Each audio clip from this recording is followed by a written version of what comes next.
જોઈએ અગત્યના સમાચાર। અકોટા ગામમાં ગટર ઉભરાવાથી મુખ્ય માર્ગો ઉપર પાણી ફરી વળ્યા, લોકોમાં રોગચાળો ફાટવાનો ભય ફેલાયો। ઘણા લાંબા સમયથી રહીશો આ તકલીફથી પરેશાન છે। અકોટા ગામના તમામ રહીશો તથા સરકારી સ્કૂલના બાળકો ત્યાંથી પસાર થાય છે।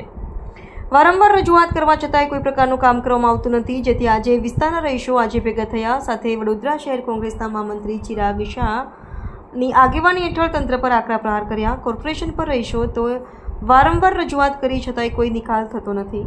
છેલ્લા 3-4 મહિનાથી લગાતાર આ પ્રકારે અહીંયા ગટર ભરાય છે અને વારંવાર અહીંયાના સ્થાનિકો રજૂઆત કરે છે, તે છતાંય કોઈ બી અધિકારીઓ આવતા નથી, નહીં અહીંયાના ચૂંટાયેલી પાંખો આવતી કે કોઈ અહીંયા આ ગામને એ લોકોએ જાણે નાદ બહાર કર્યું હોય ને એ પ્રકારનું વર્તન એમની જોડે થઈ રહ્યું હોય એ લોકોને લાગી રહ્યું છે હાલની તારીખમાં।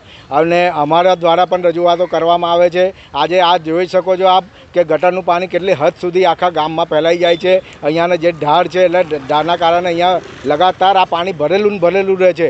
અહીંયાથી નાના નાના ફૂલકાઓ છોકરાઓની અવર જવર જે કરવી હોય છે તે વખતે પણ એ લોકોને એટલી તકલીફ પડે છે। રોગચાળો ગામની અંદર ફાટી નીકળ્યો છે અને જો એટલી બધી બીમારી ફેલાઈ ગઈ છે અને અહીંયા આ કારણે કોઈ બી જાતનું કોઈને જાનહાનિ જેવું થશે તો એનો માત્ર ને માત્ર જવાબદાર જે ચૂંટાયેલી પાંખો અને કોર્પોરેશન રહેશે। આ સમસ્યા 1 વર્ષથી છે। વોર્ડ નંબર 12ના બધા અધિકારીઓ આવી જાય છે, જોવે છે અને કંઈ કામ કરતા નથી ને ગટરો આજે વર્ષથી ઉભરાય છે। અધિકારીઓ આવે છે, ચાય નાસ્તા કરીને પૈસા લઈને રિશ્વત લઈ નીકળી જાય છે ને જે સરકારી સ્કૂલ આવેલી છે અહીંયા આગળ અહીં પાણી સમસ્યા એટલી છે કે જે પાણી બી ગંદુ આવે છે। બધાના કોર્પોરેશનમાં જે પાણી આવે છે પીવાનું એ બી ગટરવાળું આવે છે, દૂષિત પાણી આવે છે।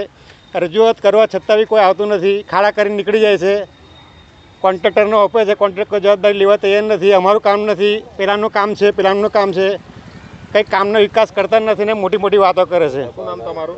મારું નામ અનિશ છે ભાઈ। હા, કોટા ગામનો વિસ્તાર છે સાહેબ। આ છેલ્લા 20 વર્ષથી આ પ્રોબ્લેમ છે, ના કોઈ જોવા આવે છે। કમ્પ્લેન આપી, મોટા આગેવાનને બી કીધું છે। આ છેલ્લા 20 વર્ષથી આને આ પ્રોબ્લેમ છે સાહેબ। કોઈ રજૂઆતો કરી ના કોઈ। આ કચરો તમે જુઓ, આજુબાજુ આખું ગામ જ એ છે ગટરની। અરે સરકારી સ્કૂલના બાળકો તો તમે પાણી ભરાય તો બચારા ક્યાંથી જાય?